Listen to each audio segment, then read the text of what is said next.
Majlis wal qulub bis salati ala Muhammad wa ali Muhammad.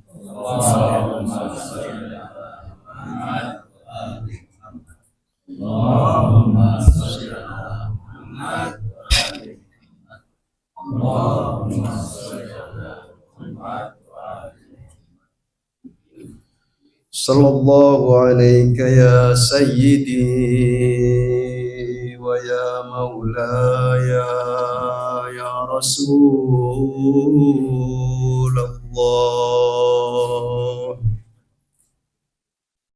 Sallallahu alayka ya Amirul Mu'minin. Sallallahu alayki ya sayyidatana sayyidata nisa'il alamin.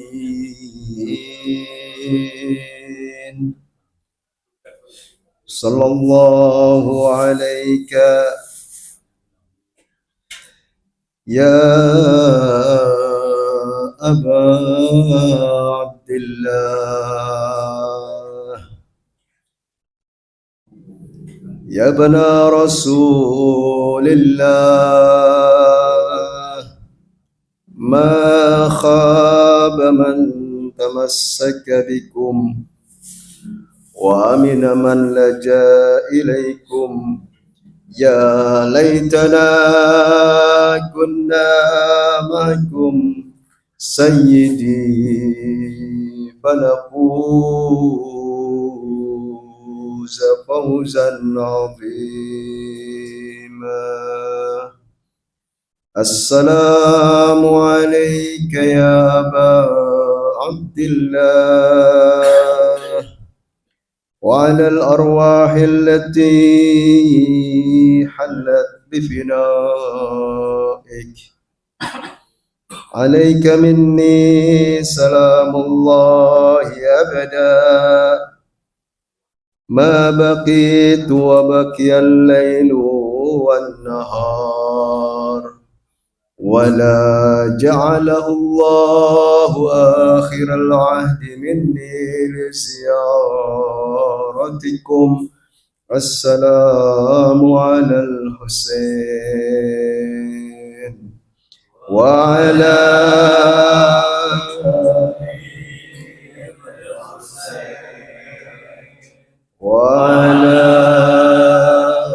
أولاد الحسين.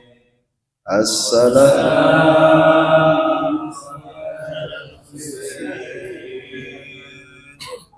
على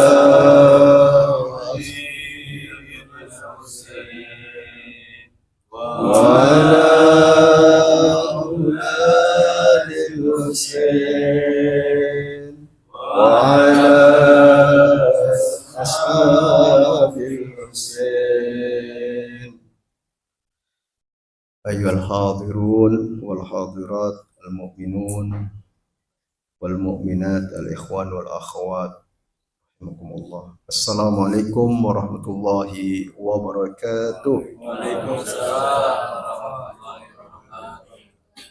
Disyukur kepada Allah Subhanahu wa taala atas segenap karunia dan nikmatnya kepada kita semua. Pada malam ini kita menginjak malam ke-8, ke-9, malam ke-9 yang disebut dengan malam Taswa. Adalah malam keluarga Al-Imam Al-Husain alaihissalam mulai kehausan, krisis air, dan penambah duka cita Ahlul Bait alaihimussalatu wassalam. Sabda Rasulullah sallallahu alaihi wa alihi, beliau berkata kepada putrinya, ya Fatimah, kullu ainin bakiyah yaumal qiyamah Wahai putriku Fatimah, semua mata menangis nanti pada hari kiamat. Illa ainun bakat ala Musa bil Husain, kecuali mata yang menangis atas musibah yang menimpa Abu Abdullah al-Husain. Wa innaha dhahikatun mustabsyiratun bina'imil jannah. Mata yang menangis selama hidup di dunia karena Al-Imam Al-Husain alaihissalam, pada hari kiamat nanti dia akan bergembira, berseri-seri karena masuk sebagai penghuni surga, sebagai penghargaan dari Allah Subhanahu wa taala. Kita menangis karena Al-Husain alaihissalam dan musibah yang menimpa beliau. Pahalanya adalah penghargaan dari Allah, masuk di dalam surga. Mudah-mudahan kita menjadi bagian dari para penghuni surga bersama Abu Abdullah al-Husain alaihissalam. Amin ya rabbal alamin. Dan langsung saja pembukaan sebelum kita menginjak acara hikmah yang insya Allah disampaikan oleh guru kita Al-Ustaz Sayyid Idrus Al-Habsyi. Kita buka dengan surat Al-Fatihah.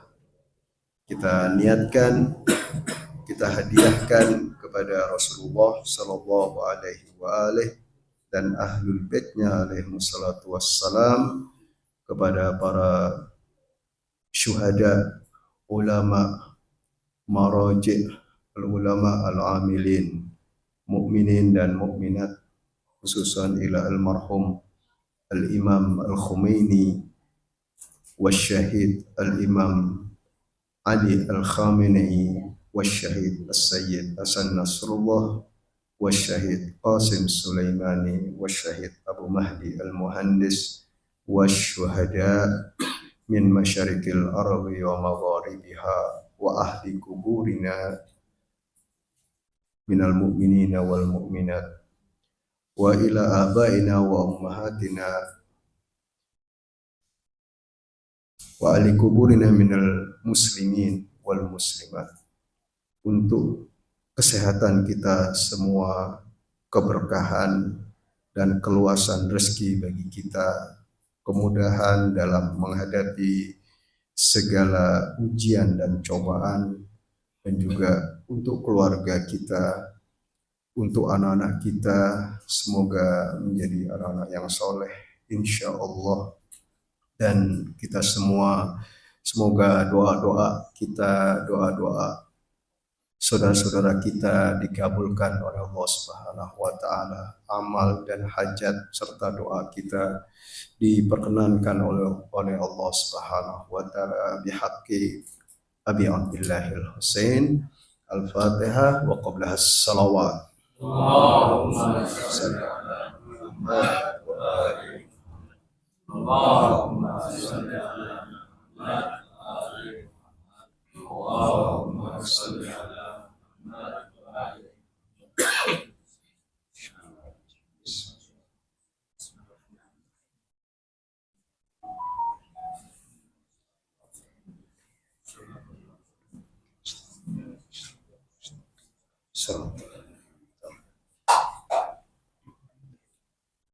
Mari kita dengarkan dan simak dengan seksama, mengambil pelajaran dari Madrasah Karbala, Madrasah Asyura, yang akan disampaikan oleh Al-Ustaz Sayyid Idrus Al-Habsyi. Untuk beliau, sallu ala Muhammad wa ali Muhammad. Allahumma shalli ala Muhammad wa ali Muhammad. Al-Fakir, mohon maaf ya, kemarin harusnya jadwalnya kemarin karena ketok tenggorokan batuk-batuk serak. Akhirnya Ustaz Ilyas tak diganti. Bismillahirrahmanirrahim. Assalamu alayka ya Rasulullah. Assalamu alayka ya Amiral Mu'minin Ali bin Abi Thalib alaihi salam.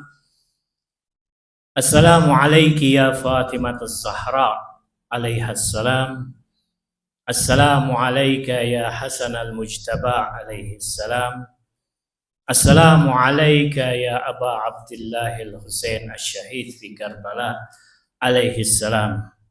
Assalamu alaikum ya a'immatal ma'sumin alaihimussalam.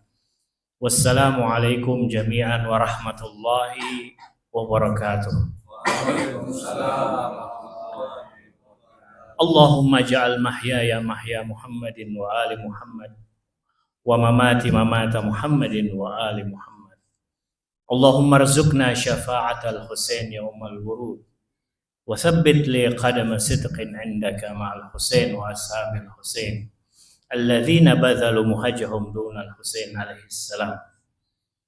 Ayyuhal ikhwan wal akhwat yang dimuliakan Allah Subhanahu wa taala, di majlis Aba Abdillah al-Husain, majlis duka nestapa bagi keluarga Rasulullah, Ahlul Bait Nabi sallallahu alaihi wa alihi, keluarga yang disucikan oleh Allah Subhanahu wa taala, keluarga yang dijamin oleh Allah Subhanahu wa taala, Ahlul Bait yang merupakan bahtera bagi seluruh umat di alam ini tanpa terkecuali.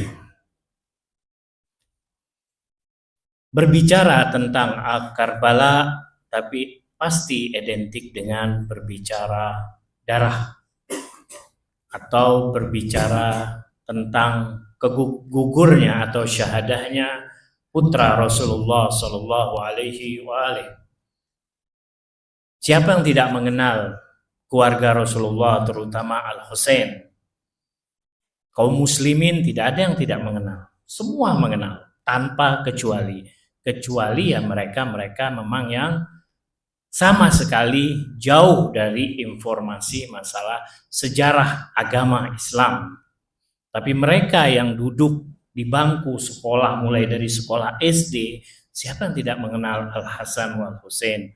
Bahkan di lagu-lagu ditulis, dilagukan tentang nyanyian dari Al-Hasan wal Husain. Tapi sebatas mana sih mereka mengenal keluarga Nabi Shallallahu Alaihi Wasallam? Apakah mereka hanya mengenal sebatas bait-bait lagu saja, atau sebatas bahwa Al-Hasan wal Husain adalah bagian dari putra Nabi Shallallahu Alaihi Wasallam? Memang Nabi, kenapa disebut putra Nabi Shallallahu Alaihi Wasallam? Ketika memanggil Al-Husain tidak pernah cucu, tapi selalu dipanggil ya benar Rasulullah, anak Rasulullah. Karena kedudukan Rasulullah Shallallahu Alaihi Wasallam. Ada sebagian memang para ulama atau orang alim ya, wallahu a'lam ya, kita husnuzon atau suuzon, wallahu a'lam. Ya tajahal. Istilahnya pura-pura tidak tahu, atau pura-pura pada ketika masuk bulan Muharram ya pura-pura ini bukan bulan Muharram, seperti itu kan. Jadi ada sebagian ulama memang ya tajahal, pura-pura tidak tahu atau pura-pura bodoh tentang tragedi Karbala. Banyak ya, disebabkan ya, apalagi kalau bukan materi kan itu, disebabkan dengan materi. Ya salah satunya misalkan takut kehilangan kaumnya, atau takut kehilangan popularitasnya, atau takut kehilangan pendapatannya dan lain sebagainya. Banyak orang-orang alim. Ini kita berbicara tentang orang alim. Jadi kita harus juga bersyukur kepada orang-orang alim yang telah berkorban membuka sejarah Karbala. Tapi juga banyak orang-orang alim yang menutupinya. Bahkan ya sudahlah mengatakan yang dahulu nggak usah diangkat lagi kejadiannya. Lah masalah sejarah itu kan bukan seperti orang nulis cerpen yang nggak ada kehidupan di luarnya. Seperti misalkan apakah sejarah Majapahit itu hanya tulisan bangsa Indonesia zaman dahulu, kan nggak ada sejarahnya. Ada peninggalan-peninggalannya, kan gitu. Sejarah Karbala kan seperti itu juga. Apakah tulisan orang-orang Syiah? Kan kagak. Kan mereka mengatakan ini kan buatan orang Syiah. Dari mana buatan orang Syiah? Sejarah apa sih itu sejarah? Sejarah kan sebuah fakta kehidupan. Kalau cerpen itu ya tulisan aja, nggak ada kehidupan di luar. Dia nulis sebuah cerita, ya ceritanya nggak ada, hanya di otaknya saja. Tapi Karbala ini sejarah. Kalau misalkan kemarin kita hidup, itu kan sejarah namanya. Kita kemarin hidup, ini hari apa? Rabu. Berarti kemarin Selasa sejarah kita hidup. Balik lagi ke belakang sejarah kita hidup terus. Nah begitu juga yang dahulu-dahulu itu adalah disebut dengan sejarah. Nah sejarah itu kan banyak. Sejarah di Al-Quran banyak gak ditulis, dilantunkan melalui kalam ilahi, banyak. Sejarah Nabi Yusuf, kan gitu. Sejarah Nabi Musa, sejarah Nabi Nuh, sejarah Nabi Isa, kan banyak. Tragedi-tragedi Nabi Ibrahim, seperti apa? Nabi Ibrahim dibakar, Nabi Musa dikejar-kejar, Nabi Musa sampai akan dibunuh, Nabi Nuh juga begitu. Semua tragedi Nabi itu kan sejarah. Apakah semua tulisan orang-orang terdahulu? Kan enggak. Ada faktanya. Karbala juga begitu. Nah, ada segelintir orang memang yang berusaha untuk menutupi sejarah Karbala. Tapi bagaimanapun kebenaran itu tidak akan bisa hilang, tidak akan bisa ditutupi. Pasti akan terbuka.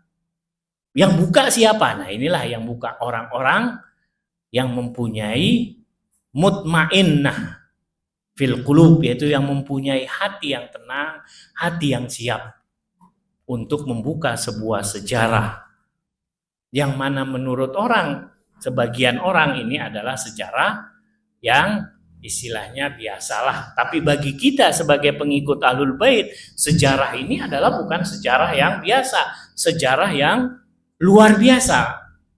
Karena apa? Ya kalau kita berbicara sejarah, kan tadi Ana bilang, ya banyak gitu. Banyak. Kita mau berbicara sejarah Indonesia dari sejarah yang mana? Sejarah Majapahitnya atau sejarah zaman Belandanya? Mana yang kita mau bicarakan?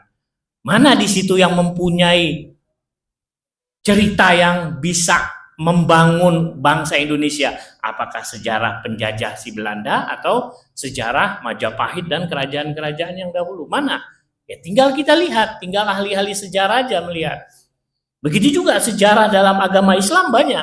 Sejarah dalam Al-Quran tadi Anda sebutkan, sejarah Nabi Nuh, Nabi Yusuf, Nabi banyak kan. Tapi sejarah yang bisa menjadi suri toladan umat manusia yang mana? Di sini kita teliti.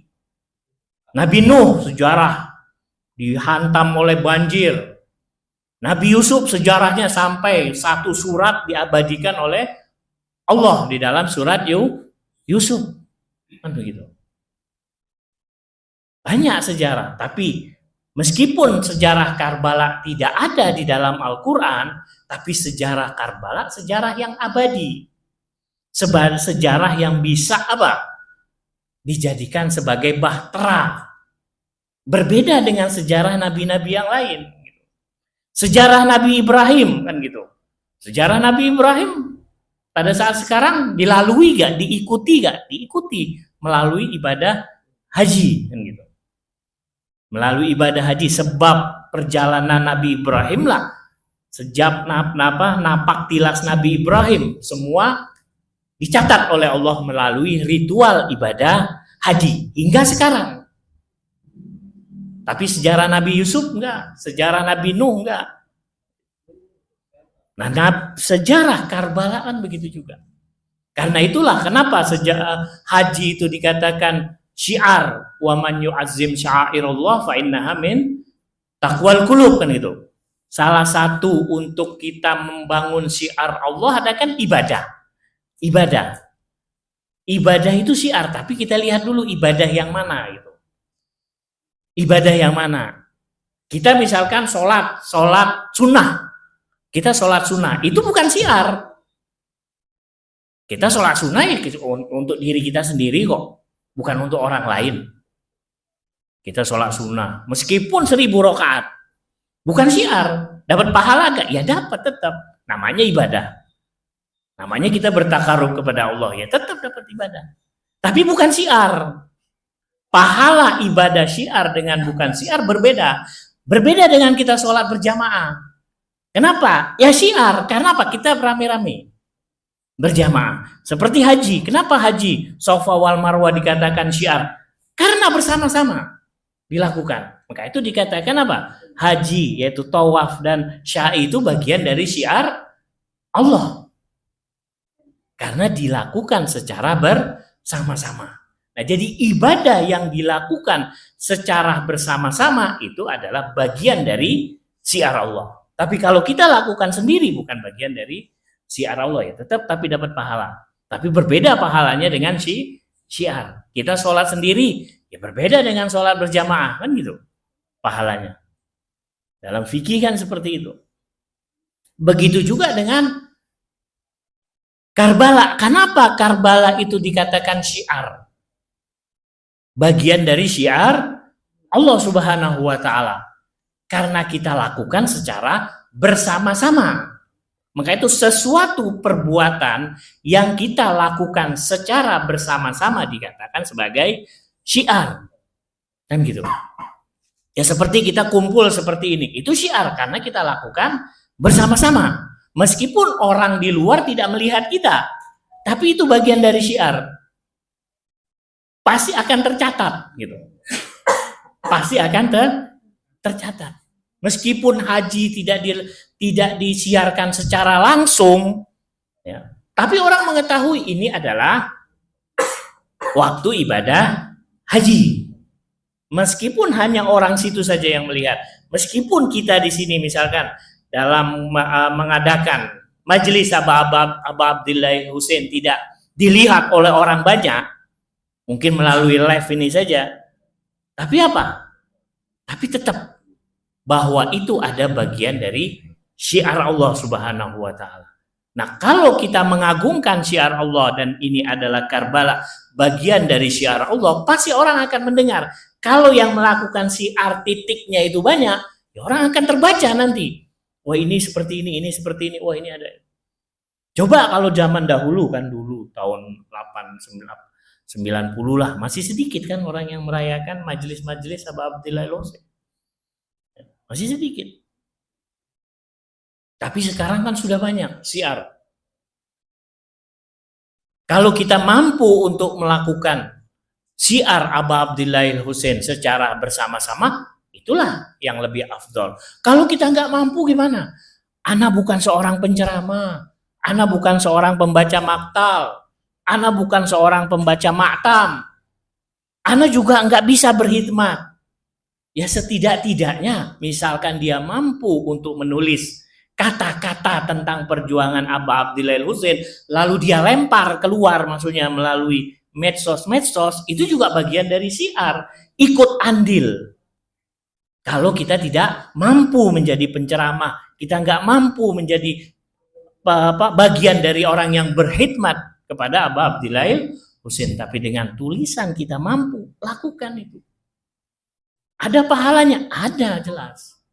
Meskipun tulisan itu kita tidak lakukan secara syiar bersama-sama, tapi kita lakukan secara sendiri, tapi tetap itu bagian dari orang yang ikut menghidupkan Aba Abdillah Husain. Karena itulah kenapa kok Karbala ini selalu kita lakukan setiap tahun. Padahal kalau kita lihat kan itu saja. Ya kan itu saja tidak. Khotibnya misalkan Ana berbicara ini, nanti khotib yang lain berbicara ini juga. Ini bicara ini, nanti di sana sama tentang perjuangan Imam Husain, perjuangan atau perjalanan Aba Abdillah Husain dari Mekah ke Madinah, dari Madinah ke Mekah ke Karbala, itu kan. Seperti itu. Syiar memang seperti itu. Setiap tahun ibadah haji ya terulang. Sholat kita diciptakan oleh Allah ini untuk apa? Kan untuk ibadah. Wa ma khalaqtul jinna wal insa illa liya'budun. Terus terulang setiap hari. Terus terulang. Kita udah sholat subuh, kita tinggal nunggu waktu tidur, sholat zuhur. Kita setelah sholat zuhur asar, nunggu waktu sholat maghrib, nunggu isya, terus subuh, terus berulang begitu terus.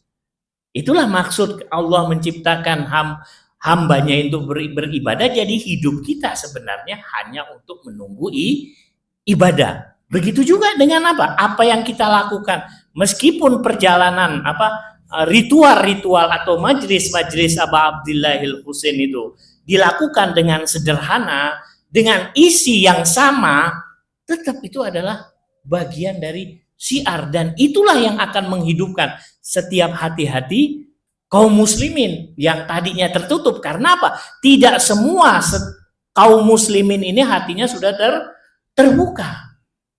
Bisa jadi masih ada yang tertutup. Ketika terulang lagi majelis-majelis Aba Abdillah Husain, bisa jadi akan terbuka dan akan tambah menjamur. Kan begitu. Nyatanya kan terjadi sampai sekarang. Menjamur majelis-majelis Aba Abdillah Husain. Meskipun dilakukan oleh segelintir kaum muslimin, pengikut Ahlul Bait. Ada yang mengadakan di rumah hanya 10 orang, 15 orang.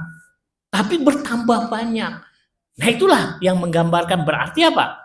Efek dari majlis-majlis Aba Abdillah Husain, meskipun seperti itu yang dilakukan, tapi akan bisa menumbuhkan ratusan majlis. Bisa jadi di tempat ini nanti akan tumbuh lagi majelis-majelis yang lain dan akan bertambah banyak. Itulah syiar.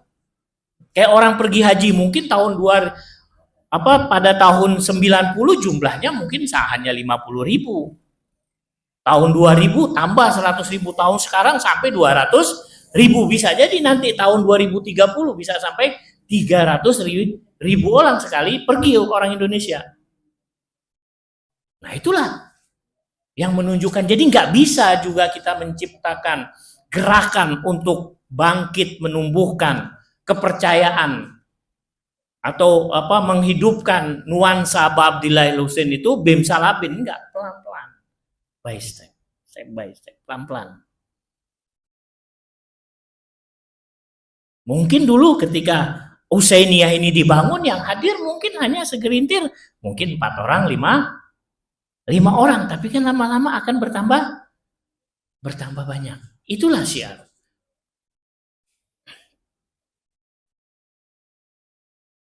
Kenapa Muharram? Di sini ada sebuah hadis dari Ibn Qais Al-Hilal. Kenapa Rasulullah Shallallahu Alaihi Wasallam sangat-sangat kalau kita bilang sangat seperti perhatiannya itu tertuju selalu kepada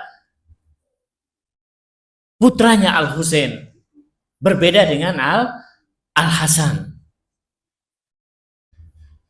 Rasulullah selalu pujian-pujiannya itu kalau dilihat di dalam riwayat-riwayat atau hadis-hadis itu, Rasulullah selalu memuji atau bahkan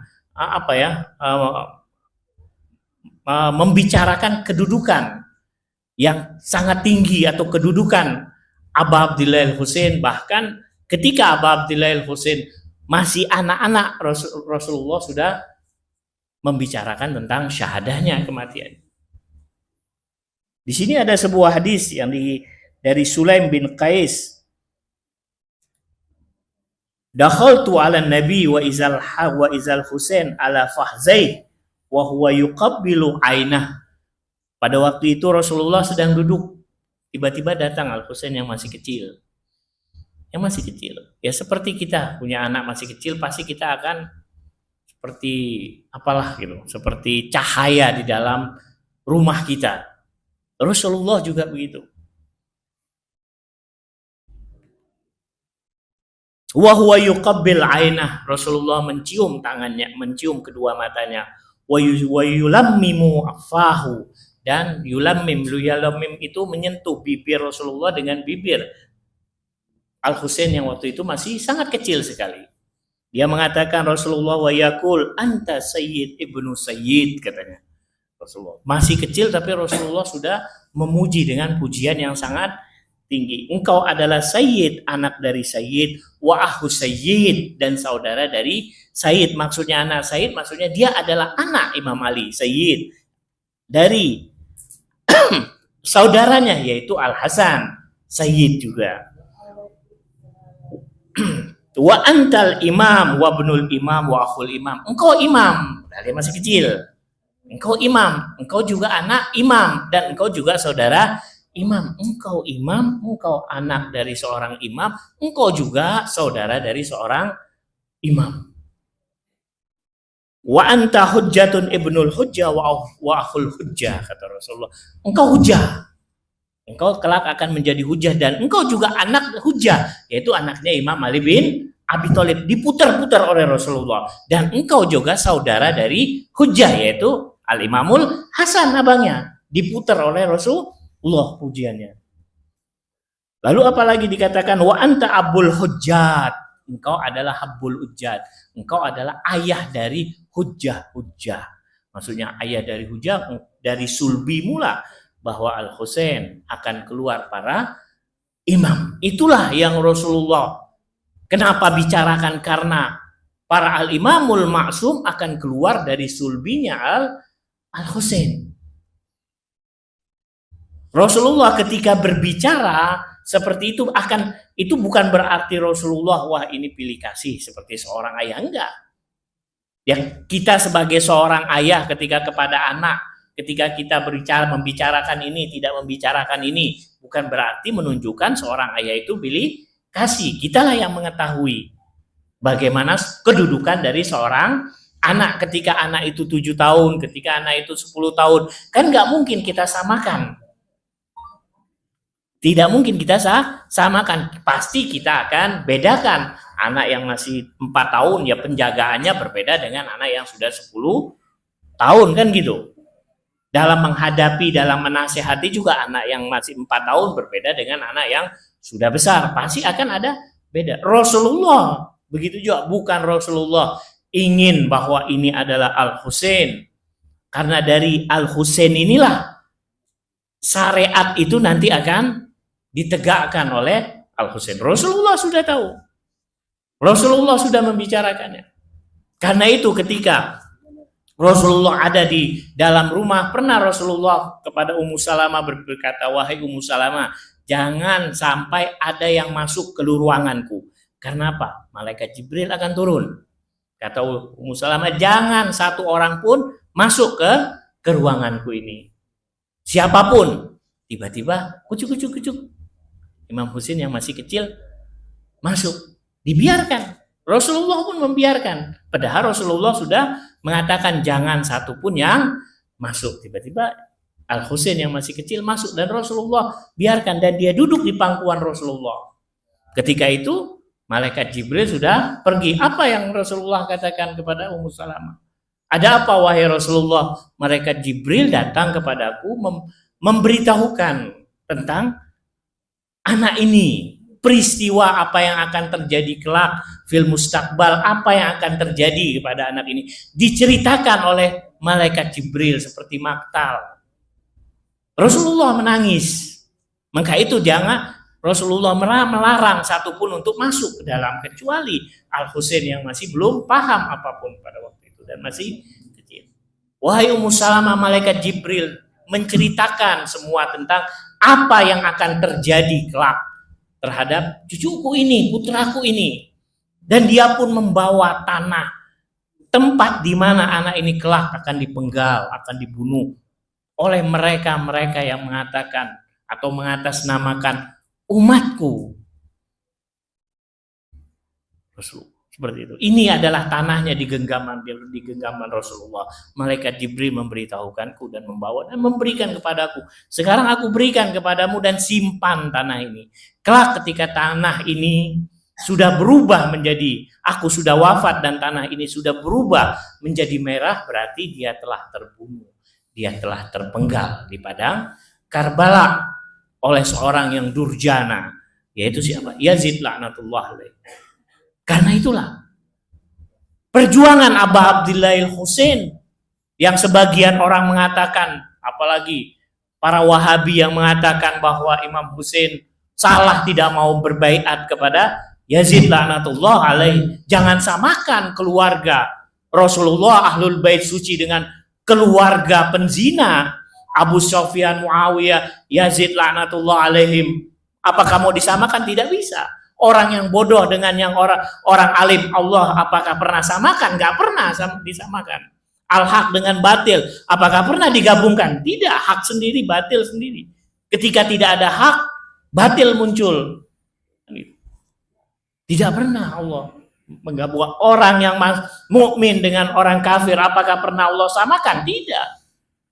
Begitu juga dengan keluarga Abu Sufyan, keluarga peminum homer, keluarga penzina, keluarga yang memerangi Rasulullah dan keluarganya. Apakah mau disamakan dengan keluarga Nabi yang disucikan oleh Allah, yang mana di rumah Nabi itu turun naiknya malaikat Jibril pembawa wahyu? Nggak mungkin sama. Lalu kenapa Imam Husain salah tidak mau berbaiat? Nggak mungkin, mustahil. Kita saja tidak mungkin kita akan bergaul dengan seorang perampok, kan gitu. Pasti kita akan menjauhkannya. Nggak mungkin keluarga kita akan dekatkan dengan keluarga mereka yang kehidupannya selalu peminum homer, penzina. Nggak mungkin, kan begitu. Itu kehidupan kita. Al-Hasan dikatakan, wah Al-Hasan berbaiat. Imam Hasan bukan berbaiat berarti tunduk, bukan. Dalam rangka untuk mempersiapkan muqaddimah, untuk mempersiapkan adiknya Al-Husain kelak. Disitulah. Jadi Al-Imamul Husain ketika menentang Yazid laknatullahi alaih, sudah jelas. Imam Husain mengatakan, tidak mungkinlah, mustahil bagiku untuk aku menerima seorang penzina, peminum homer. Tidak mungkin. Karena itu ketika peperangan terjadi di tengah-tengah peperangan terjadi di Karbala, Rasulullah, Imam Husain pernah sempat ditawari. Kalau kita baca riwayat-riwayat itu banyak mukjizat-mukjizat, keajaiban-keajaiban yang terjadi, tapi ditolak oleh Abu Abdillah Husain. Salah satunya malaikat menawarkan, wahai Husain, apakah engkau ingin aku angkat, maksudnya aku bantu, atau engkau ingin syahadah? Enggak, aku ingin syahadah. Aku enggak mau. Ditawari oleh malaikat. Begitu juga ketika keluarganya Abu Abdillah Husain kehausan, Rasul Imam Husain ke belakang kemah dan digaruknya tanah itu ada air keluar. Ditutup lagi Imam Husain. Bukan begini perjuangan. Banyak keajaiban-keajaiban yang terjadi di padang Karbala. Tapi untuk mendidik tidak seperti itu. Ketika kita ingin mendidik anak kita untuk matematik, kalau kita kasih kalkulator, nggak akan pinter-pinter dia. Kan gitu. Anak kita mau suruh jago komputer, kita kasih kalkulator supaya dia belajar. Ya nggak akan pinter-pinter. Semuanya serba kalkulator, serba media. Dia nggak berpikir, yang berpikir semuanya media, istilahnya digital. Ya nggak akan pinter-pinter. Bukan begini mendidik. Mendidik tuh harus guru. Kita guru. Ya kita misalkan kalau kita belajar bagaimana belajar, ya memang boleh kita belajar, misalnya kita bertaklim, belajar, boleh kita belajar media, tapi untuk belajar mendapatkan hidayah, menerangi hati kita, menusuk hati kita, supaya kita berubah, ya itu harus ada antara guru dengan murid, baru di situ nanti akan ada. Tapi kalau kita belajar tiap hari pakai digital semua, nggak akan maju. Ya nggak usahlah dibikin sekolah, kan gitu. Kenapa tetap dibikin sekolah, harus ada kelas, harus ada guru? Karena untuk menciptakan pendidikan yang bisa merubah seseorang, ya harus tatap muka. Harus. Begitu juga Abu Abdillah Husain. Untuk merubah umat nggak bisa semuanya dilakukan dengan mukjizat. Kalau semuanya dilakukan dengan mukjizat, nanti apa? Ikhtiar manusia hilang. Hilang ikhtiar manusia yang harusnya ketika haus mencari air minum, akhirnya apa? Dengan mukjizat aja. Semuanya serba mukjizat. Akhirnya nggak ada. Untuk apa Allah memberikan kudrah kepada manusia, ikhtiar kepada manusia? Untuk apa? Nggak ada manfaatnya akhirnya.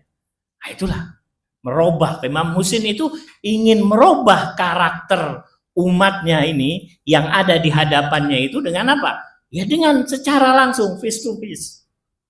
Haus ya haus, harus cari air. Ketika kena panah, ya kena panah, sakit gitu, berdarah, begitu. Nggak ada istilahnya kebal atau apa. Tiba-tiba sholat Imam Husain mengadakan sholat istighosah untuk minta hujan, enggak kan? Enggak, semua berjalan seperti biasa. Itulah untuk innallaha ma yughayyiru biqaumin hatta yughayyiru ma, yang seperti itu. Ketika kita ingin merubah. Kita ingin merubah anak kita, wah ini akhlaknya udah jelek ini. Wah ini begini-begini. Wah cara instan lah, gimana ya? Nggak bisa. Orang tua lah. Orang tua yang harus turun tangan terlebih dahulu. Imam Husain turun tangan terlebih dahulu.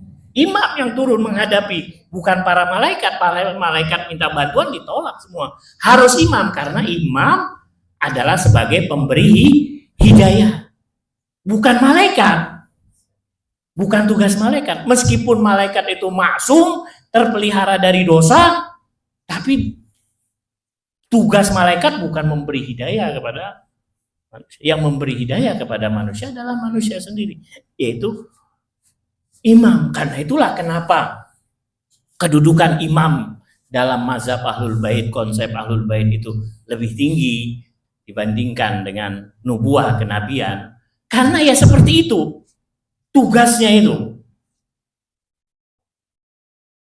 beda dengan nabi-nabi terdahulu.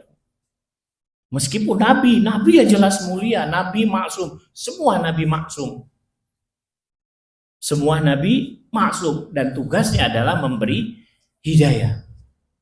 Tapi imam memberi hidayahnya itu beda. Memberi hidayahnya beda. Dia harus turun. Wah, Nabi juga turun, kan gitu. Nabi Musa turun nggak turun? Nabi Isa turun nggak turun? Nabi Musa turun nggak turun? Semua turun.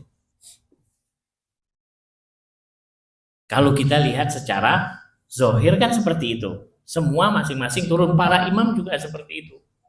Mulai dari Imam Ali, Imam Hasan, Imam Husain, dan seterusnya. Tapi cara pengorbanan yang dilakukan oleh Aba Abdillah al-Husain itu berbeda dengan pengorbanan yang terjadi pada nabi-nabi sebelumnya. Harimu tidak seperti hari-hari yang dilalui oleh para nabi. Berbeda. Bayangkan saja. Imam Husain ketika menghadapi di padang Karbala, Imam Husain membawa bukan dirinya saja, tapi keluarganya, Ahlul Baitnya. Bayangkan, Nabi terdahulu apakah pernah membawa keluarganya ketika ingin mengorbankan dirinya? Enggak. Semua keluarganya dibawa di pentas Karbala itu. Meskipun ada sebagian seperti Muhammad bin Hanafiyah, saudara Imam Husain melarangnya, kalau kamu pergi aja sendiri katanya. Jangan bawa wanita-wanita ini, anak-anak ini.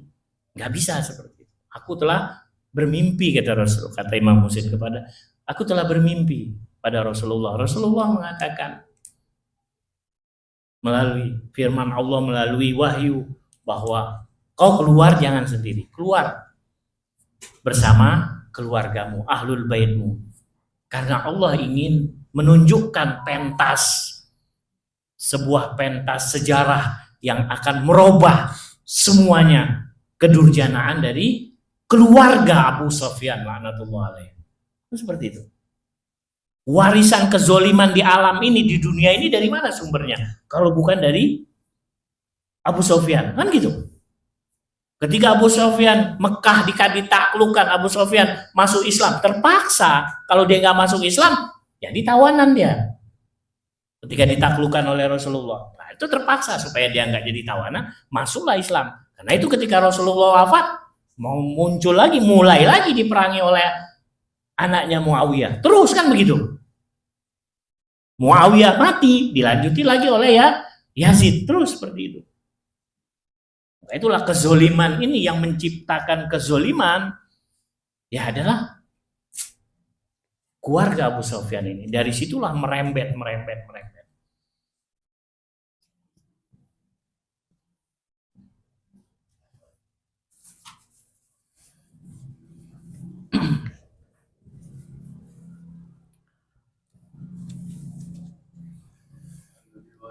Allahumma sholli ala Muhammad wa ali Muhammad. Allahumma sholli ala Muhammad. Untuk mengakhiri, katanya setengah jam aja ya. Untuk mengakhiri ya, Imam Ali Ridho pernah ditanya, wahai Imam, bagaimana aku ini tahu kalau engkau ridho kepadaku? Bagaimana? Kan kita misalkan, kita bagaimana tahu kalau orang tua kita ridho? Kita nggak tahu, karena itu urusan hati. Urusan hati kan sulit ditebak, nggak bisa ditebak secara zahir. Wahai Imam, bagaimana engkau ini ridho kepadaku? Imam Ridho menjawab, kau cukup ketahui posisiku sebagai imam di dirimu ini seperti apa, dan posisimu kepada Allah Subhanahu wa Ta'ala ini seperti apa. Jawabannya ada pada diri kita. Maksudnya apa? Itu dikembalikan kepada bagaimana kita mengetahui Imam Husain alaihissalam ridho kepada kita. Sekarang perjuangan Aba Abdillah Husain itu apa? Untuk apa sih? Untuk menegakkan syariat, kan itu. Untuk menegakkan syariat yang telah diinjak-injak oleh Yazid laknatullah alaih. Yang telah diputar balikkan. 120 derajat diputar balikkan. Terus kata apa? Bagaimana Imam Husain tahu kita ridho? Ya, kita cukup Imam Husain ketika berjuang untuk menegakkan syariat, kan itu, untuk menegakkan syariat supaya kita ini bisa sholat, kita ini bisa puasa, kita ini bisa haji, kita ini bisa seperti ini, kaum wanita bisa memakai hijab dengan tepat, dengan benar, sehingga tidak dirubah. Maksudnya ya orang kan memang sholat, maksudnya syariat sholat itu tidak dirubah. Kan diputar balikkan oleh Yazid ini. Hukum-hukum itu kan diputar balikkan. Mana yang menguntungkan bagi mereka, ya itulah dibuat. Sehingga mereka, pasukan-pasukan Yazid itu kan melihat ketika Aba Abdillah Husain sholat, apakah mereka terengah hatinya? Padahal mereka sholat juga kan.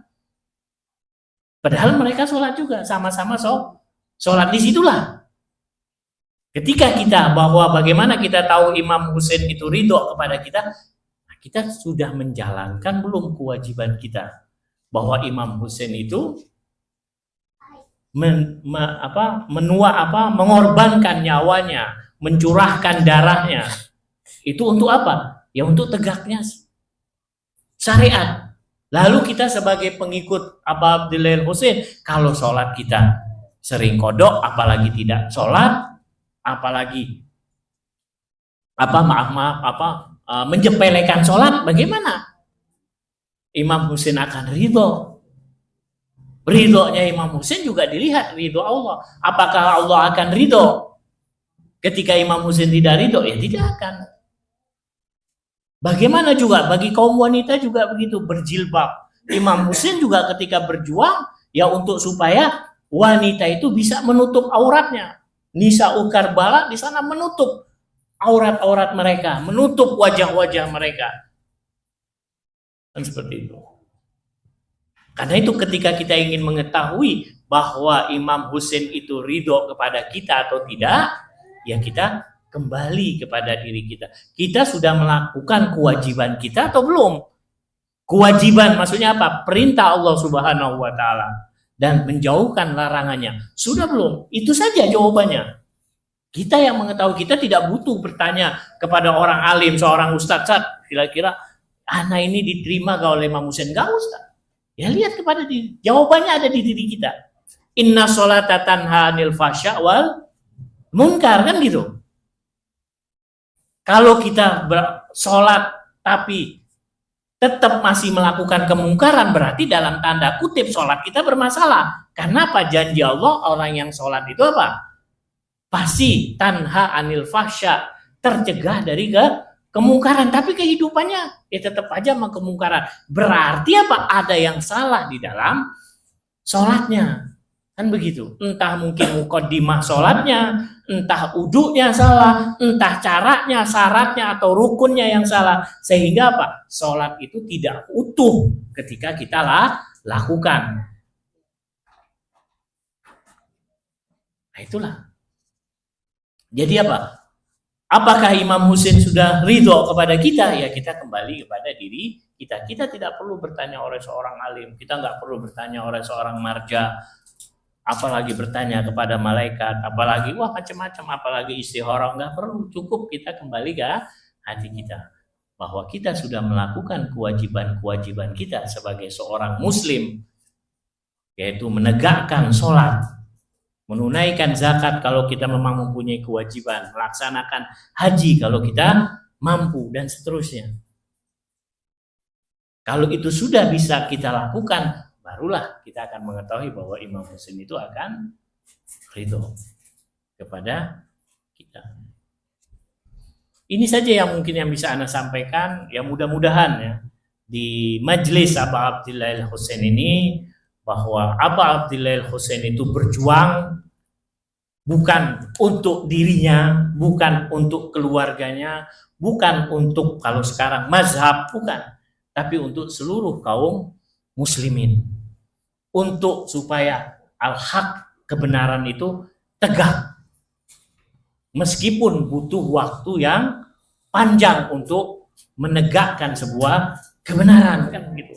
Iran saja ketika berperang butuh waktu untuk membangun kekuatan, nggak bisa setahun 2 tahun, tapi mulai dari revolusi terus diciptakan sampai sekarang hingga dunia mengakui kekuatannya. Kita juga begitu sebagai pengikut Aba Abdillah Al-Husain. Meskipun orang mengatakan tetangga kita, saudara kita, wah dia kan Syiah, beda gitu. Jangan zuat sama orang Syiah. Orang Syiah juga bilang jangan zuat sama ini, begini juga begitu. Kan jadi kita harus siap. Kita harus siap cemoohan dari orang yang tidak, ya meskipun dia tidak menghardik, tidak memukul kita, tidak ini, tapi itu adalah kehidupan yang sering kita terima ketika kita menjadi pengikut Aba Abdillah Al-Husain, pengikut Ahlul Bait. Dia beda dari kita. Jangan diundang, nggak apa-apa kalau dia datang. Nggak usah jadi imam. Kalau dia ikut nggak masalah. Nggak usah diajak main bola. Kalau dia ikut ya nggak masalah. Nggak usah diajak begini. Kalau dia ikut nggak masalah. Selalu dibeda-bedakan. Meskipun tidak apa ya, tidak secara terang-terangan, tapi tetap ada perbedaan. Nah kita harus siap itu semua. Wah itu kan orang Syiah, dia pasti pakai acaranya seperti itu, nah, nangis-nangis, pukul dada. Wah dia kan orang Syiah pasti pakai baju hitam. Wah dia kan orang Syiah pasti begini, beda sama kita, kan gitu. Nah itu harus siap kita semua. Maka itulah kita meskipun bukan orang alim, tapi kita mampu untuk membangkitkan peristiwa Karbala ini, daripada mereka yang orang alim yatajahal, pura-pura bodoh terhadap Ali Muhammad. Allahumma shalli ala Muhammad wa ali Muhammad. Allahumma shalli ala Muhammad wa ali Muhammad. Allahumma salli ala Muhammad.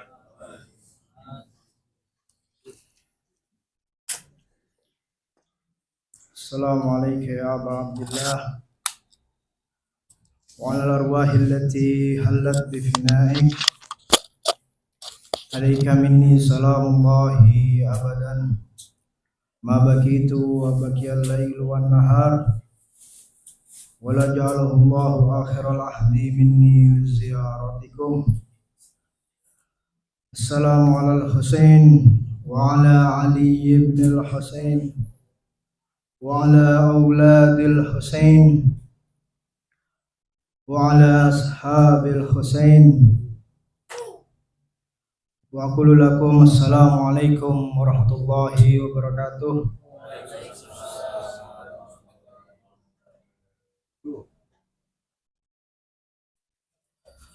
صلى الله عليك يا مولاي يا رسول الله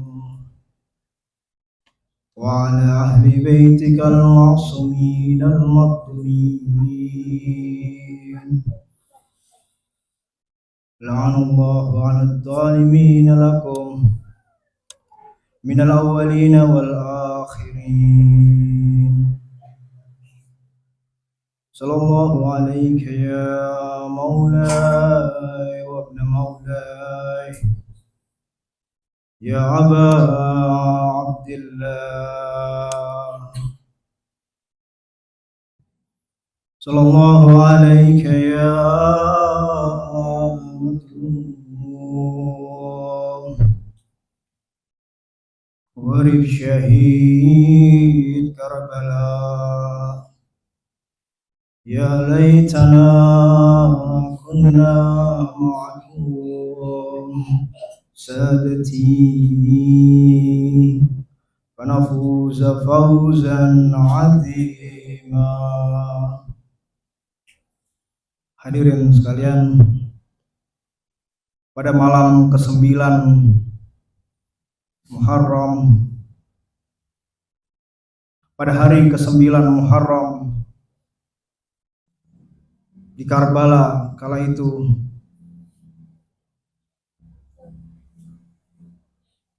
angin panas yang semakin panas dari hari-hari sebelumnya berhembus kemah-kemah Al-Husain dan keluarganya. Saat itu adegan demi adegan menyedihkan, pengorbanan dan setiap kebiadaban musuh telah ditampilkan. Dada Imam Abu Abdillah al-Husain alaihi salam terasa semakin sesak. Betapa sakitnya menyaksikan para pembelanya semua telah hilang. Para sahabatnya telah hilang, putra-putranya telah hilang, kemenakan-kemenakannya telah hilang,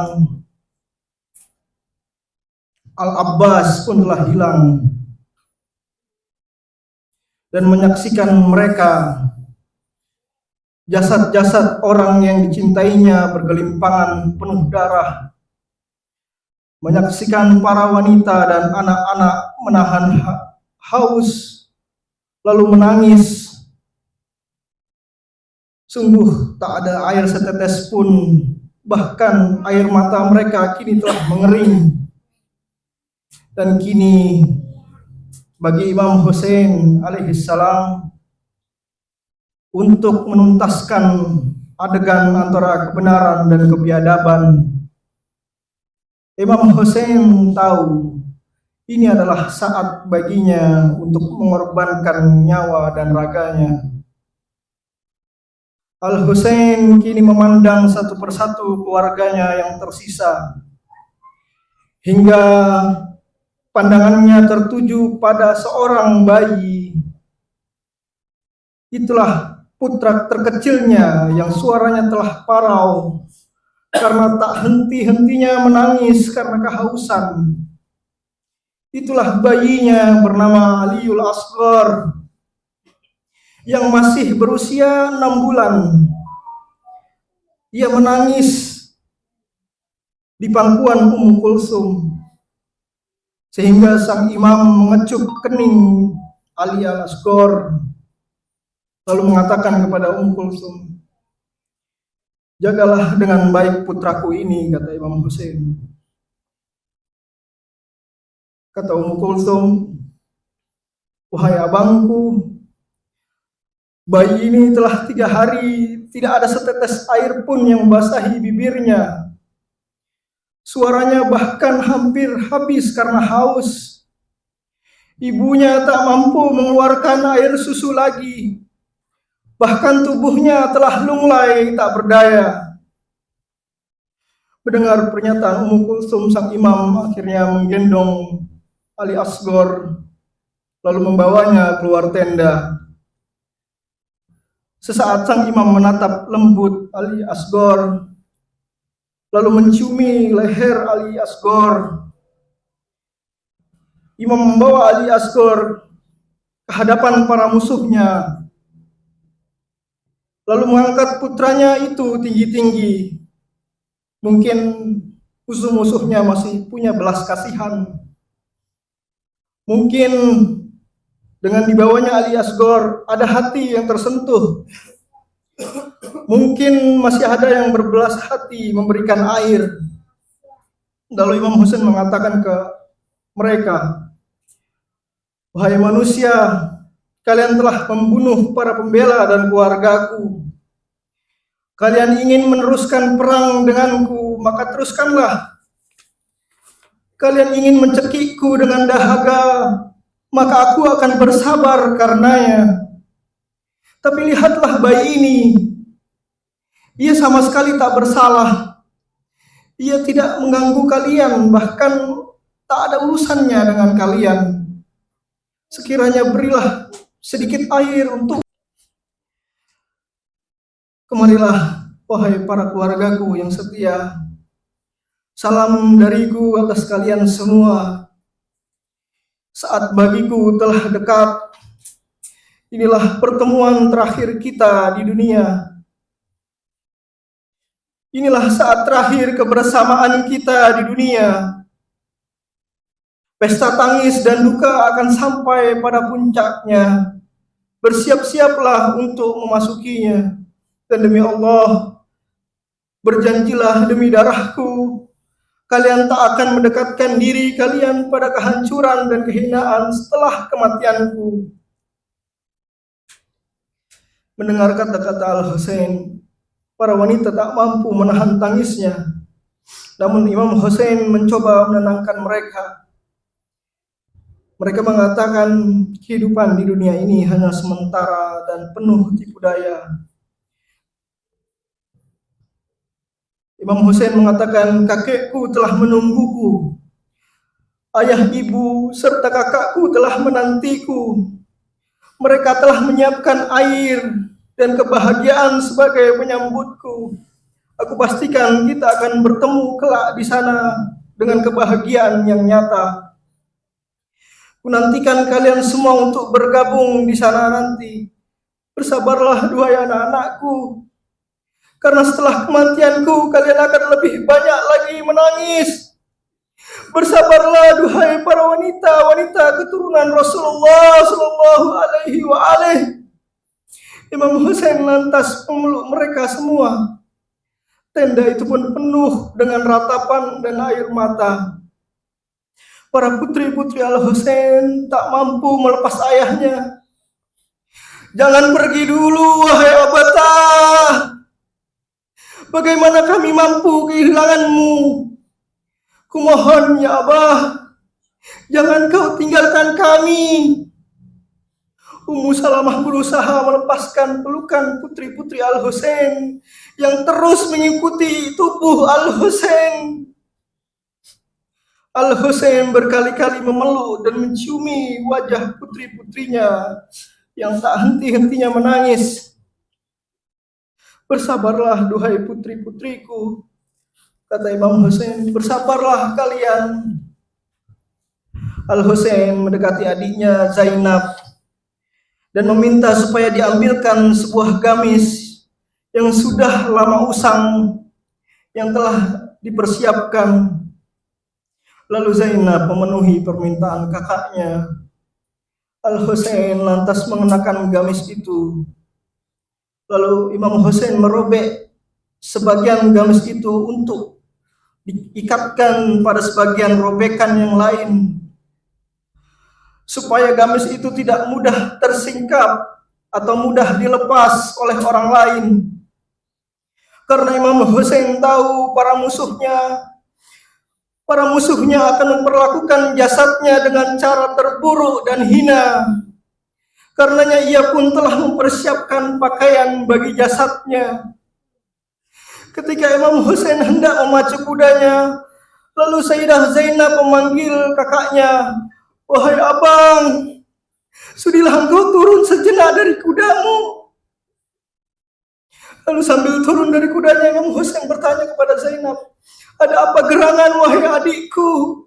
Ada apa wahai putri Zahra?" Zainab melanjutkan kata-katanya sambil terisak-isak menahan tangis. "Wahai abangku, aku mendapat pesan dari ibunda untuk melakukan ini di waktu seperti ini. Siapkan lehermu dan bukalah dadamu." Imam Husain akhirnya menuruti permintaan Zainab adiknya. Lalu seketika itu juga Zainab yang tidak kuat menahan tangisnya memeluk kakaknya, lantas mencium leher dan dada Imam Husain. Karena Sayyidah Fatimah yang meminta kepada Sayyidah Zainab untuk mencium leher dan dada Al-Husain di saat-saat seperti ini. Lalu setelah melakukan itu, Sayyidah Zainab mengarahkan badannya menghadap Madinah. Dengan ledakan tangisan, Zainab berkata, "Ya Ummah, sudah aku sampaikan amanatmu." Lalu kedua manusia langit itu pun berpelukan dalam tangis. Tak ada yang dapat membayangkan betapa hancur hati Zainab saat itu. Tak ada yang membayangkan betapa hancurnya Sayyidah Zainab melepas imamnya untuk meneguk syahadah. Imam Husain akhirnya meninggalkan tenda dengan ratapan dan tangisan para keluarganya. Beliau lantas menaiki kudanya dan memacu cepat ke arah musuh. Kini Imam Husain telah bersiap menghadap para manusia munafik. Sungguh Imam Husain hanya seorang diri. Dan kini kehausan terus mencekik dan menghabisi kekuatan Imam Husain. Sementara di hadapannya pasukan Umar bin Sa'ad tetap tak terhitung jumlahnya. Dan demi menuntaskan hujahnya, Al-Husain berseru pada mereka, "Adakah di antara kalian seorang yang akan melindungi kehormatan Rasulullah dari musibah? Adakah di antara kalian yang akan menolong kami demi keridhaan Allah? Adakah di antara kalian yang memiliki belas kasih? Apakah di antara kalian masih ada yang mau menolongku dan agama kakekku?" Teriakan Imam Husain itu sampai pada kemah-kemah Ahlul Bait. Teriakan Imam Husain itu terdengar oleh Ali Zainal Abidin alaihi salam, putra beliau yang sedang sakit dan lemah tak berdaya. Imam Sajjad lalu bangun dari tempat tidurnya, mencoba mengambil pedang yang terasa begitu berat bagi tenaganya. Imam Sajjad berlari ke arah Al-Husain. "Aku datang wahai abahku. Aku datang untuk menolongmu." Imam Sajjad menyeret pedang yang diambilnya tapi terjatuh karena dirinya sedang demam. Namun Imam Sajjad segera berdiri dan berusaha meraihnya lagi. Lalu menyaksikan itu Ummu Kulsum mencegahnya. Lalu Imam Sajjad akhirnya berkata, "Aku mohon biarkan aku menolong abahku." Tidakkah kau lihat abahku seorang diri, sementara ribuan musuh di hadapannya? Biarkan aku menolongnya, wahai bibi. Dengan tenaganya yang tersisa, Imam Sajjad terseok-seok sambil menyeret pedang menuju arah musuh. Al-Husain pun menyaksikan putranya itu lantas kembali dan menuntun putranya kembali ke kemah. Imam Husain mengatakan kepada Imam Sajjad, "Tenanglah wahai putraku, tetaplah engkau di sini. Biarkan aku sendiri yang menghadapi tikaman pedang dan tombak serta panah yang akan menghujam tubuhku. Kau harus kembali ke Madinah, wahai putraku. Sampaikanlah salamku pada semua Syiah kita. Sampaikanlah pada mereka agar mereka terus mengenang kehausanku ketika mereka hendak meneguk air. Katakan kepada mereka untuk terus menangisi keterasinganku, untuk mengenang syahadahku ketika mereka membicarakan keterasingan seorang yang syahid." Imam Husain lantas mengungkap rahasia mengenai kepemimpinan Imam Ali Zainal Abidin alaihi salam sebagai penerusnya. Kini Imam Sajjad telah mengetahui mengapa ia harus berdiam diri sementara ayahnya ditimpa musibah yang besar. Sungguh betapa sebuah pengorbanan yang besar bagi Imam Sajjad menyaksikan satu persatu pembela ayahnya telah terbunuh, keluarganya dibantai, dan ayahnya berjuang seorang diri. Sementara ia harus berdiam diri demi diteruskannya risalah Rasulullah Shallallahu Alaihi Wasallam. Maha suci Allah, kata Imam Sajjad, yang menganugerahiku kesabaran dan kerelaan atas maha musibah ini. Adamallahu ujurana bimusobina bil Husain alaihi salam. Walafu minkum. Wassalamualaikum warahmatullahi wabarakatuh. Skor permata hati, kini ia telah pergi. Ali Asgor permata hati, tak kehausan lagi. Ali Asgor permata hati, kini ia telah pergi. Ali Asgor permata hati, tak menangis lagi. Di pangkuan Ali dini nabobokkan, di ayunan berusaha untuk ditidurkan. Di pangkuan Ali dini nabobokkan, di ayunan berusaha untuk ditidurkan. Bising perang kehausan tak menenangkan. Bising perang kehausan tak menidurkan. Ali Asgor permata hati, kini ia telah pergi. Ali Asgor permata hati, tak kehausan lagi. Ali Asgor permata hati, kini ia telah pergi. Ali Asgor permata hati, tak menangis lagi. Imam Husain bawa Ali di kerumunan, barangkali ada hati belas kasihan. Imam Husain Ya Husain, bawa Ali di kerumunan. Barangkali ada hati belas kasihan. Jiwa Husain lihat Ali serasa terguncang. Bayi kecil tak berdosa menjerit kehausan.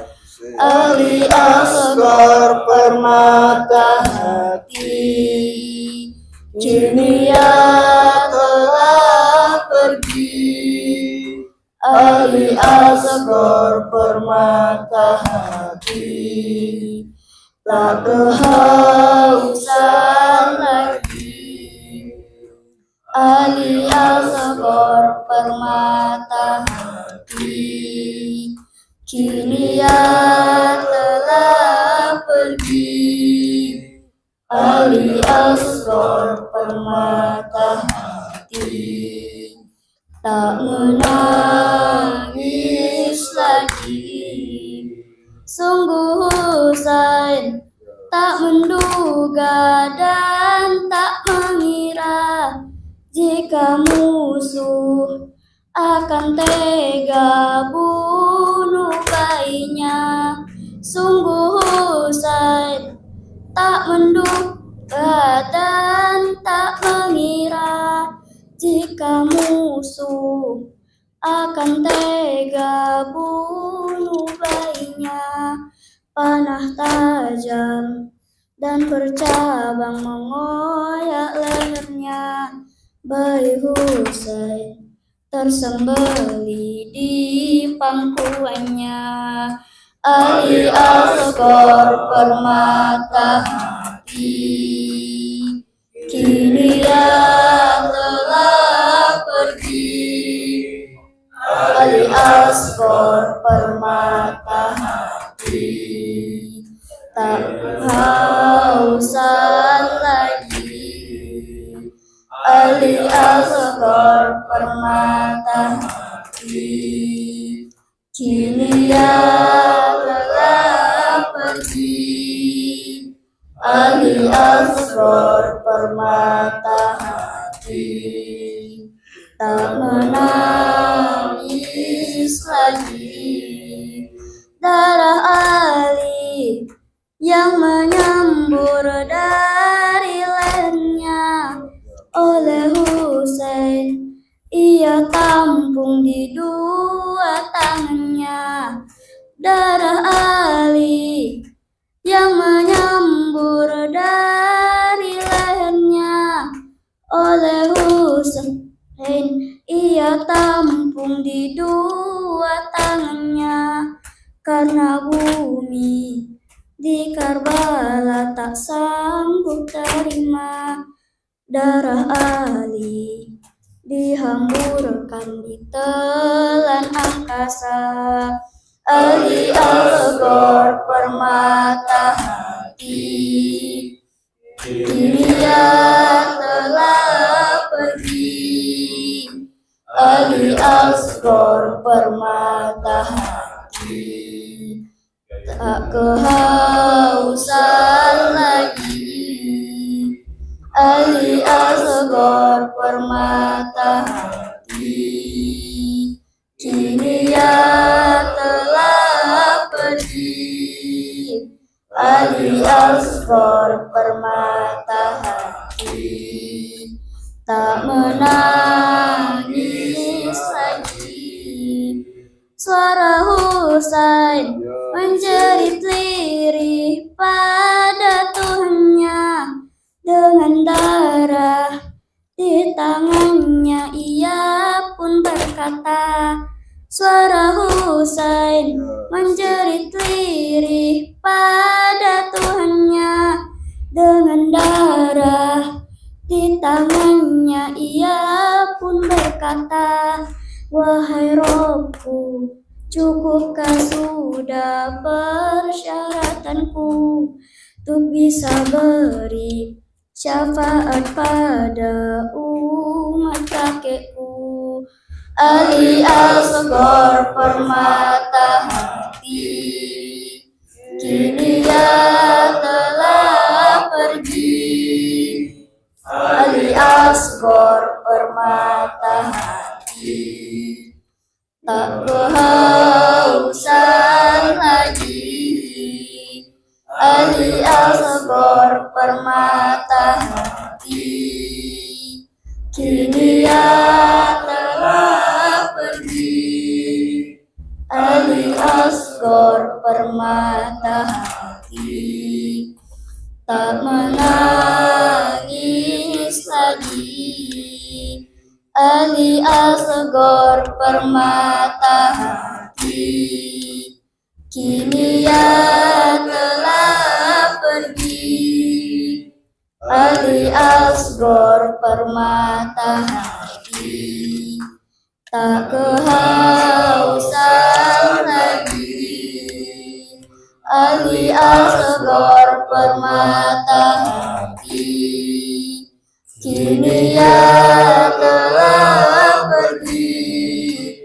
Ali Asghar permata hati, tak menangis lagi.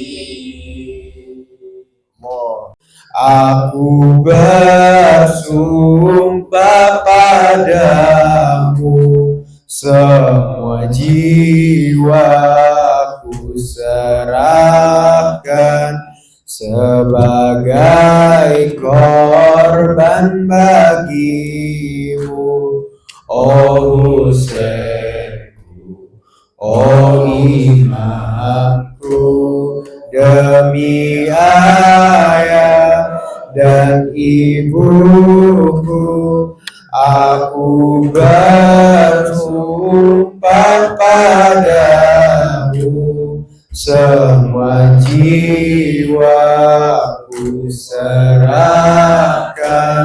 sebagai korban bagimu, oh Husainku, oh imamku. Syahidmu menyakitiku, perih hati tak menentu, tanpamu duhai Husainku, kemana jalanku tuju. Syahidmu menyakitiku, perih hati tak menentu, tanpamu duhai Husainku, kemana jalanku tuju. Berat niatku melangkah mendaki dosa sejarah, wahai darahku tumpahlah tuhibur hati Fatimah, oh Husainku, oh imamku, demi ayah dan ibuku, aku bersumpah padamu, semua jiwaku serahkan sebagai korban bagimu, oh Husainku, oh imamku. Terkutuklah kau, oh dunia, janganlah engkau menggoda. Husain mencari pembela, ku kan datang menyambutnya. Terkutuklah kau, oh dunia, janganlah engkau menggoda Husain mencari pembela, ku kan datang menyambutnya. Tuhanku, tuntunlah aku, abaikan putra nabimu. Oh Husainku, oh imamku, demi ayah dan ibuku, aku bersumpah padamu, semua jiwaku serahkan sebagai korban bagimu. Oh Husainku, oh imamku, demi ayah dan ibuku, aku bersumpah padamu, semua jiwaku serahkan sebagai korban bagimu. Oh Husainku, oh imamku, salam bagimu. Oh Husain, tolonglah kami. Oh Husain, kami menangis. Oh Husain, lihatlah kami. Oh Husain, salam bagimu. Oh Husain, tolonglah kami. Oh Husain, kami menangis. Oh Husain, lihatlah kami. Oh Husain, Husainku, engkau Husainku, syafaatmu harapanku. Husainmu Zahra, Husainmu junjunganku dan imamku. Oh Husainku, oh imamku, demi ayah dan ibuku, aku bersumpah padamu, semua jiwaku serahkan sebagai korban bagimu. Oh Husainku, oh imamku, oh Husainku, oh imamku, oh Husainku, oh imamku. Ala Nabi wa alihi salawat.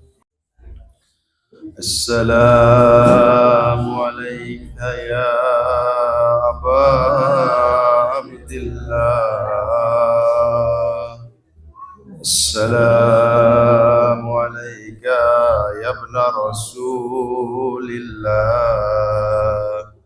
Assalamu alayka ya khiyaratallah wa ibna khayratih. Assalamu alayka ya ibna amiril mu'minin wa ibna sayyidil wasiyyin. Assalamu alayka ya ibna Fatimata sayyidati nisa'il alamin. Assalamu alayka ya sarallahi wa ibna sari wal midral mawtur السلام عليك وعلى الأرواح التي حلت بفنائك عليكم مني جميعا سلام الله أبدا ما بكيت وبكي الليل والنهار يا أبا عبد الله لقد أضمت الرزية وجلت وعظمت المصيبة بك علينا وعلى جميع أهل الإسلام وجلت وعظمت مصيبتك في السماوات على جميع أهل السماوات ولعن الله أمة أساس الظلم والجور عليكم أهل البيت ولعن الله أمة دفعتكم عن مقامكم وعزالتكم عن مراتبكم التي رتبكم الله فيها ولعن الله أمة قتلتكم ولعن الله الممهدين لهم بتمكين من قتالكم ورضوا إلى الله وإليكم منهم ومن أشيائهم وأتباعهم وأوليائهم يا أبا عبد الله إني سلم لمن سلمكم وحرب لمن حاربكم إني سلم لمن سلمكم وحرب لمن حاربكم إني سلم لمن سلمكم وحرب لمن حاربكم إلى يوم القيامة ولعن الله آل زياد وآل مروان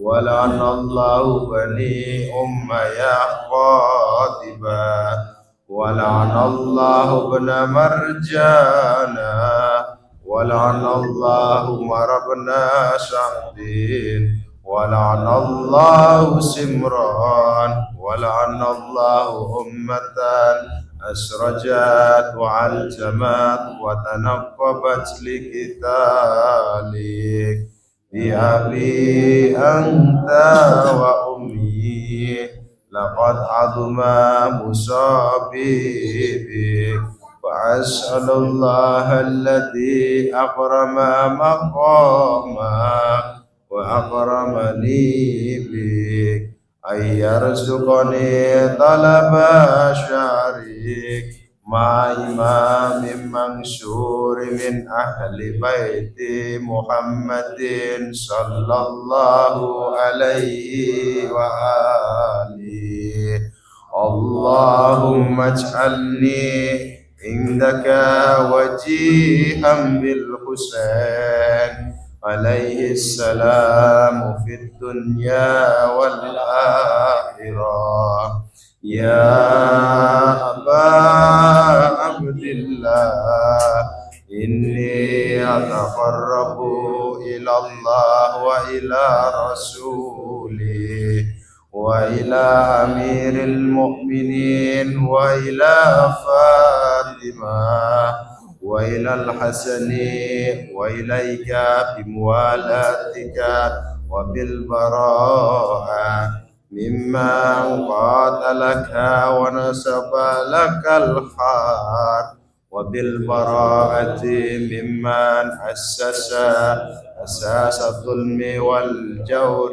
عليكم وأبرأ إلى الله وإلى رسوله ممن أساس ذلك وبنيه عليه بنيانا وجرى في ظلمه وجوره عليكم وعلى أشيائكم ورئت إلى الله وإليكم منهم وتقرب إلى الله ثم إليكم بموالاتكم وموالاة وليكم وبالبراءة من أعدائكم والناسبين لكم الحرب وبالبراءة من أشيائهم وأتباعهم إني سلم لمن سلمكم وحرب لمن حاربكم إني سلم لمن سلمكم وحرب لمن حاربكم إني سلم لمن سلمكم وحرب لمن حاربكم وولي لمن والاكم وعدو لمن عاداكم وأسأل الله الذي أكرمني بمعرفتكم ومعرفة أوليائكم ورزقني البراءة من أعدائكم أن يجعلني معكم في الدنيا والآخرة وأن يثبت لي عندكم قدم صدق في الدنيا والآخرة وأسأله أن يبلغني المقام المحمود لكم عند الله وأن يرزقني طلب شعري مع إمام هدى ظاهر ناتك بالحق منكم وأسأل الله بحقكم وبشأن الذي لكم عنده أن يعطيني بمصابيبكم أفضل ما يعطي مصابا بمصيبته مصيبة ما أعظمها وعظم رزيتها في الإسلام وفي جميع السماوات والأرض اللهم اجعلني في مقامي هذا ممن تناله منك صلوات ورحمة ومغفرة اللهم اجعل محيا محمد وآل محمد ومماتي ممات محمد وآل محمد اللهم اجعل محيا محمد وآل محمد ومماتي ممات محمد وآل محمد اللهم اجعل محيا محمد وآل محمد ومماتي ممات محمد وآل محمد اللهم إنا هذا يوم تبركت به بنو أمية وابن آكلة الأكباد اللعين ابن اللعين على لسانك ولسان نبيك صلى الله عليه وآله في في كل موطن وموقف وقف فيه نبيك صلى الله عليه وآله.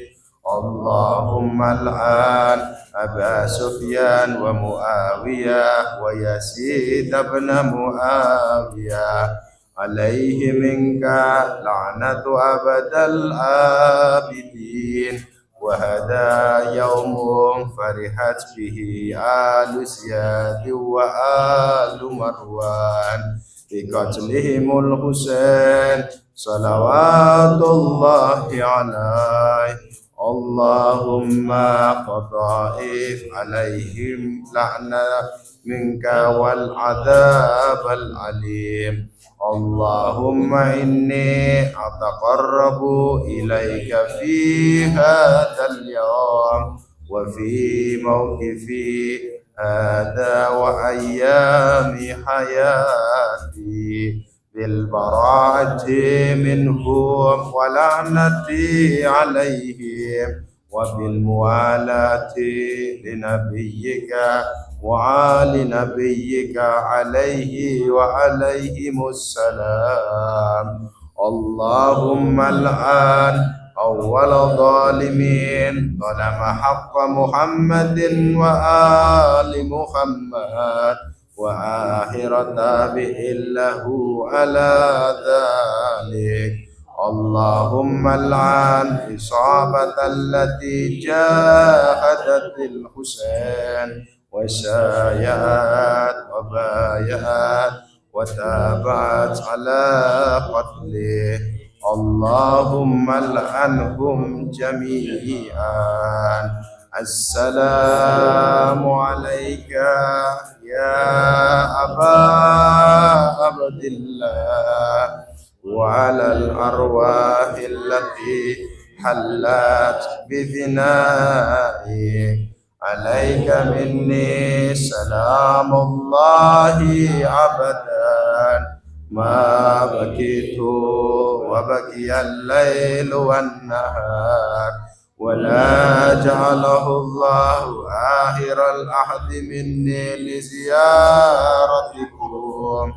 السلام على الحسين وعلى علي بن الحسين وعلى أولاد الحسين وعلى أصحاب الحسين.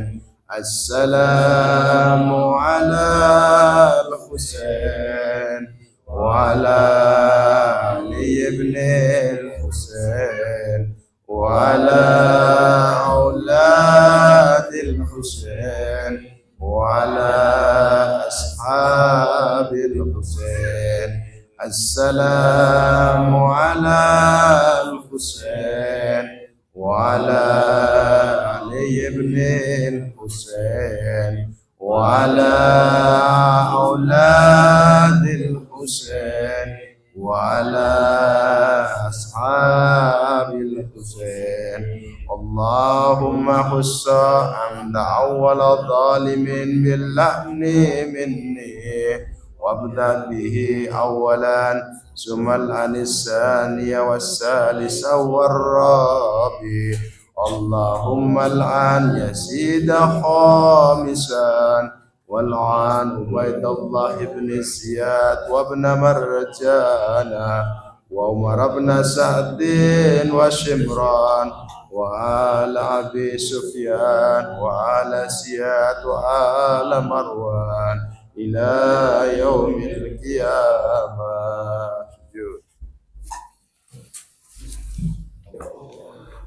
اللهم لك الحمد حمد الساكرين لك على مصابهم.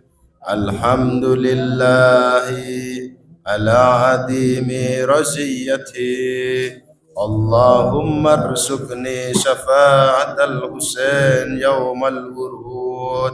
اللهم ارزقني شفاعة الحسين يوم الورود. الورود اللهم ارزقني شفاعة الحسين يوم الورود ويثبت لي قدم الشهيد عندك مع الحسين وأصحاب الحسين الذين بدلوا محجهم دون الحسين عليه السلام اللهم كن لوليك الجديد الحسن صلواتك عليه وعلى آبائه في هذه الساعة وفي كل ساعة وليا وحافظا وقائدا وناصرا ودليلا وعينا حتى تسكنه أرضك طوعا وتمتعه فيها طويلا برحمتك يا أرحم الراحمين. الفاتحة من قرأ قبل الصلوات اللهم صل على محمد وآل